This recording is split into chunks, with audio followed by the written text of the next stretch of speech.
Hey gang, so I got some significant news for you, whether it's good or bad, you're going to get it here. This is unfortunately a rough patch of news, but I told you I was going to give it to you good or bad. So, Michael King, Super Yankees reliever, is done for the rest of the year. He suffered a fractured elbow in his pitching arm last night against the Baltimore Orioles. The elbow popped, and he knew right away, and it's been confirmed as a fracture already. And so the Yankees are going to be on the hunt for a new reliever. This could change Brian Cashman's thinking and in-house calculus at the trade deadline, too, because this wasn't obviously foreseen or expected. So what they want, what they need might be a little different. So, but either way, whatever news happens with the Yankees, you're going to get it here. So please subscribe to this channel if you haven't done so yet, because I want you to know whether it's good or bad. I want you to know everything. So now, as much as I like Juan Soto, and that's the talk of the town right now, Juan Soto might make it more difficult because of the price tag to acquire more starters and relievers who are actually difference makers. That is an important thing to keep in mind too. And other guys, I'm hearing last night that they're now in discussions with the Cubs about an Ian Happ, David Robertson trade. Okay, good. I would also be on the phone with the Pirates about Brian Reynolds and David Bednar. Even those two guys combined. David Bednar is he's a power reliever. He's got years of control. He's not a free agent until 2027. Brian Reynolds not a free agent until 2026.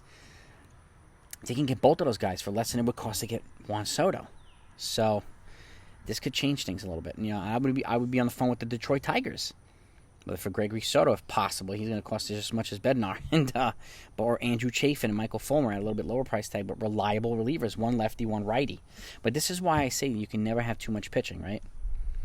Because you can't. This type of stuff happens with pitchers, and it's unfortunate, but it's true. And this is also why I say sometimes that sometimes it's better to be first than anything else.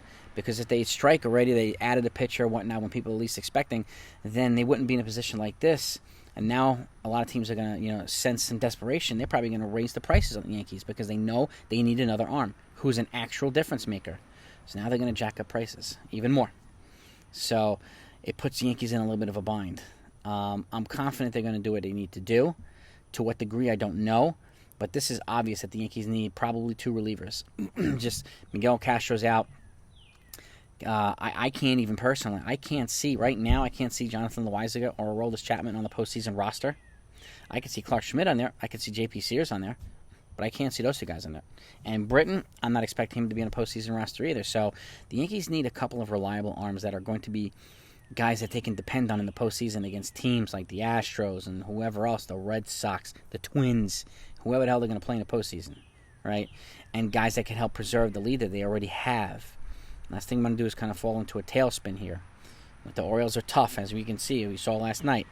The Mets are tough. We were facing next. And really, it's not going to get much easier. So the time to do something is right now. And I hope Cashman does it. I know he's on the phones working this and working that. He tends to wait until the deadline itself, even like the last minute, for when prices to potentially go down. But these situations are not going to lower prices.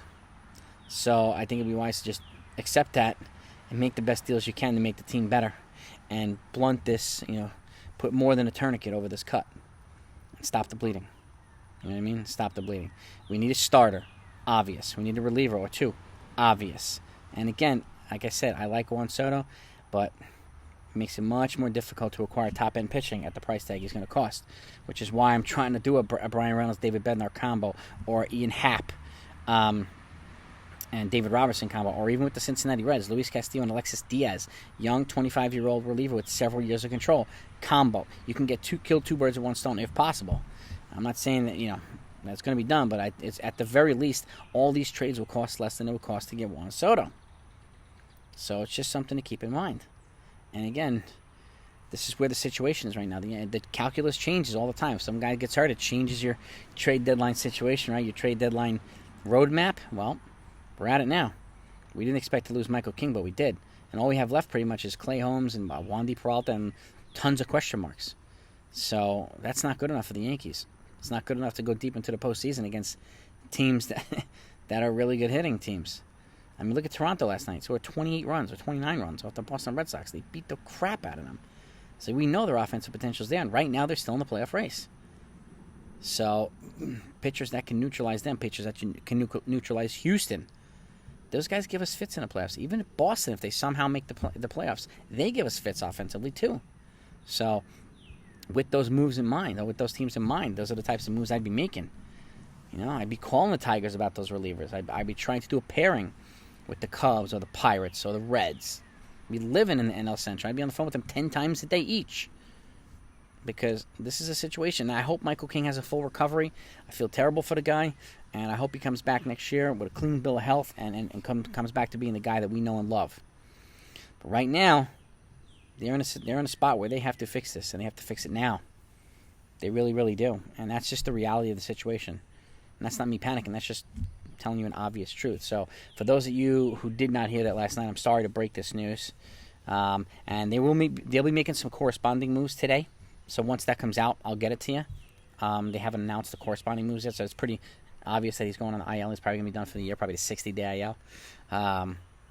They'll make some corresponding roster moves. They're bringing some pitching reinforcements today. And I'll obviously be out a little bit later on with tonight's lineup against the Orioles for Game 2. So have a good day, everybody, and I'll talk to you guys later.